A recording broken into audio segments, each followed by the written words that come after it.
पश्चिम बंगाल में मक्के की एमएसपी पर खरीद की मांग को लेकर किसानों ने अभियान शुरू कर दिया है। स्वराज इंडिया का जय किसान आंदोलन इसकी अगुवाई कर रहा है। स्वराज इंडिया के राष्ट्रीय अध्यक्ष योगेंद्र यादव ने कहा कि केंद्र और पश्चिम बंगाल सरकार ने मक्का किसानों को मुनाफाखोर कारोबारियों की मर्जी पर छोड़ दिया है। उन्होंने कहा कि किसानों को इसके खिलाफ तब तक आंदोलन करना चाहिए जब तक मक्के की एमएसपी पर खरीद शुरू नहीं हो जाती। दरअसल खुले बाजार में मक्के की कीमत 800 से 1000 रुपए प्रति क्विंटल के बीच आ गई है, जबकि इसकी एमएसपी 1850 रुपए प्रति क्विंटल है।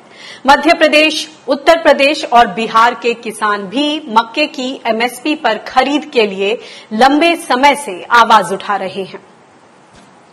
किसान दाम के लिए तरस रहे हैं, लेकिन केंद्र ने 5 लाख टन मक्का आयात को मंजूरी दे दी है।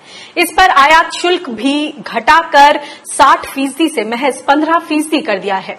किसान सरकार के इस फैसले का विरोध कर रहे हैं। उनकी माने तो किसान इस सस्ते आयात का मुकाबला ही नहीं कर पाएंगे, क्योंकि अमेरिका जैसे देश अपने किसानों को भारी भरकम सब्सिडी देते हैं। हम 1 हेक्टेयर में 42 क्विंटल मक्का का उत्पादन करते हैं, जबकि अमेरिका 1 हेक्टेयर में 120 क्विंटल मक्का का उत्पादन करता है।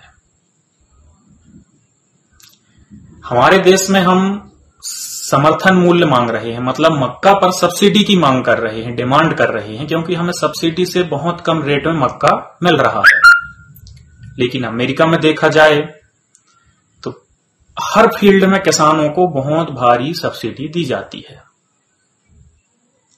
अमेरिका में प्रति किसान 1 साल में प्रति किसान को 41,000-88,000 रुपया की सब्सिडी दी जाती है, और भारत में 15,667 रुपया प्रति किसान को सालाना सब्सिडी, जो बिजली, पानी, खाद, बीज और कुछ फसलों के समर्थन मूल्य खरीदी के रूप में दी जाती है। तो इसका पूरा औसतन निकालते हैं तो यहां प्रति किसान ये सब्सिडी होती है 15,667 रुपया सालाना। तो मक्का को लेकर अब बंगाल में भी विरोध के स्वर तेज होने लगे हैं। इस पर बातचीत करते हैं। हमारे साथ अविक शाह हैं, जो कि कन्वीनर हैं जय किसान आंदोलन के। अविक जी, स्वागत है आपका किसान बुलेटिन में। ये बताएं कि मक्का के किसान, चाहे आप उत्तर प्रदेश, पंजाब, हरियाणा, मध्य प्रदेश, बिहार, ये इन तमाम जगहों पर मक्का को लेकर तरह तरह के आंदोलन हो रहे हैं, तरह तरह के मक्का सत्याग्रह हो रहे हैं, और अब बंगाल से भी इस तरह के सुर सामने आ रहे हैं।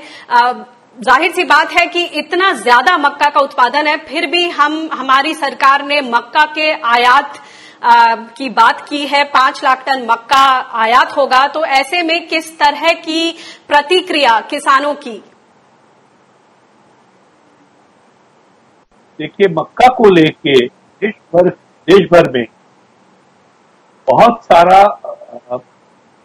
काम हो रहा है, आंदोलन हो रहा है, और इसकी वजह सिर्फ और सिर्फ सरकार की लापरवाही है। मक्का की उत्पादन का, मक्का की खेती का प्रमोशन देश भर में सरकार ने किया है। सचमुच एक अच्छा फसल है, जो रेनफेड जगह हो सकती है, उतना बढ़िया जमीन ना हो जैसे धान और गेहूं के लिए चाहिए, उसमें भी मक्का हो जाती है। तो ड्राईलैंड कल्टीवेशन भी एक तरह का है। देश के दोनों सीजन में मक्का बन सकते हैं। कुछ जगह पर बारिश में होती है, कुछ जगह पर मतलब खरीफ फसल है, कुछ जगह पर रबी का फसल है। तो इसका प्रमोशन तो सही था, लेकिन सरकारों की ये जो नीति है कि कोई चीज को घोषणा कर देंगे, प्रमोट कर देंगे और उसके आगे सोचेंगे नहीं, उसके आगे की कार्रवाई कुछ नहीं करेंगे, वो स्थिति आज देखने को मिल रहा है। 1760 रुपया मक्के का पिछला साल में एमएसपी घोषित था। आज के दिन बंगाल में 1000 रुपया भी किसान को नहीं मिल रहा है, और वो तो चलिए बाजार की बात वो कर भी लेंगे आज के ऑर्डिनेंस के जमाने में। लेकिन सच तो ये है कि एक मार्केट नहीं है जहां मक्का बिक सकता है बंगाल में। बंगाल की सबसे बड़ा मक्का उत्पादन का जिला है उत्तर दिनाजपुर। उत्तर दिनाजपुर जिले में एक एग्रीकल्चरल मार्केट नहीं है जहां मक्के की ट्रेडिंग होती है।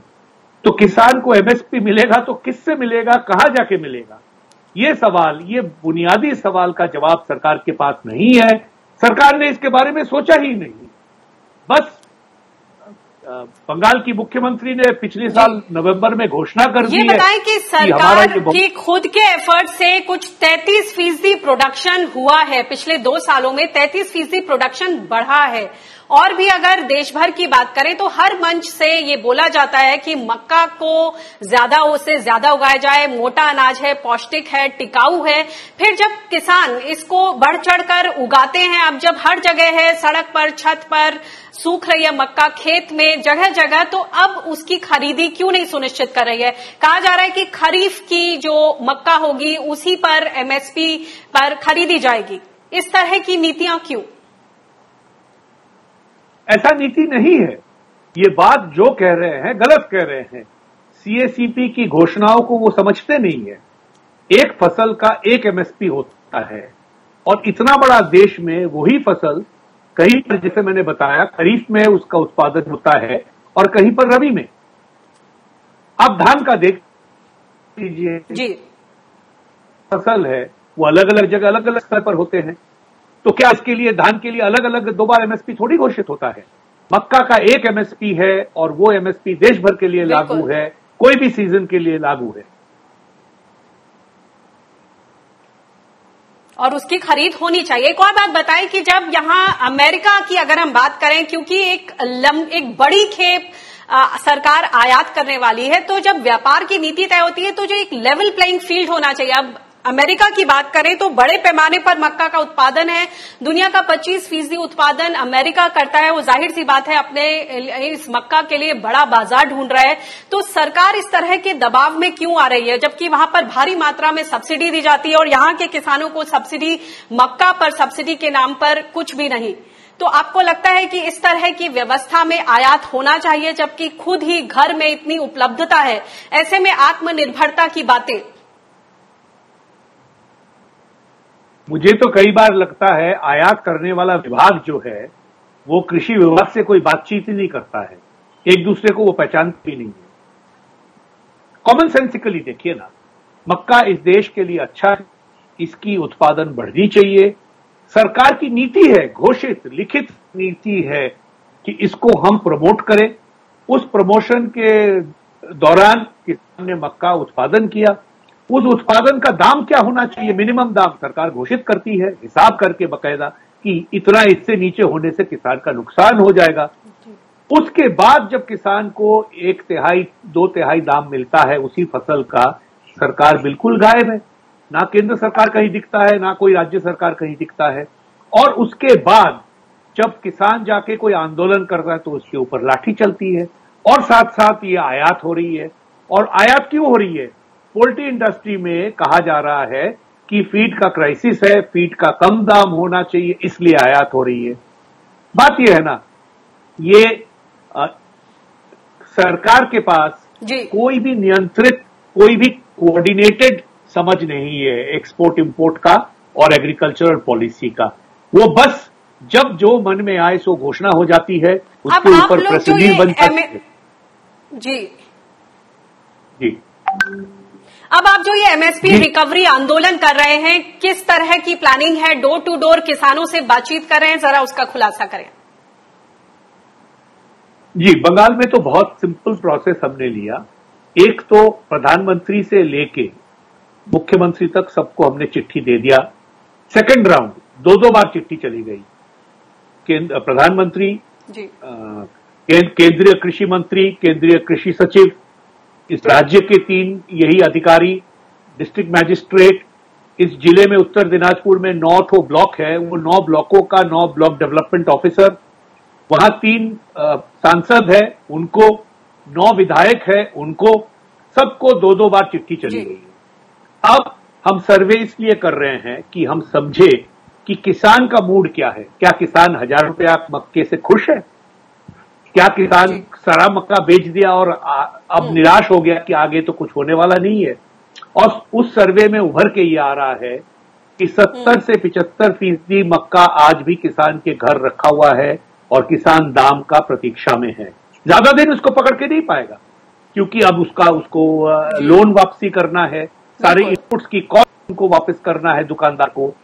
लेकिन आज भी वो है और किसान अब इस बार इतना जम के मक्के के लिए आंदोलन करेगा कि सरकारों को याद रह जाएगा कि इस तरह की बेहुदा बेबुनियादी घोषणाएं ना करे तो जो किसान पश्चिम बंगाल में कम से कम 65 से 70% लोग कृषि के ऊपर निर्भर करते हैं, वो सबसे बड़ा वोटर ब्लॉक है। आप मेजॉरिटी पॉलिटिक्स करते हैं तो इतना बड़ा वोटर ब्लॉक को आप इतनी लापरवाही से कैसे डील करते हैं, ये सबक सीखना सरकारों को जरूरत है। निराश नहीं कर सकते। जी जी, बहुत बहुत शुक्रिया इस जानकारी के लिए।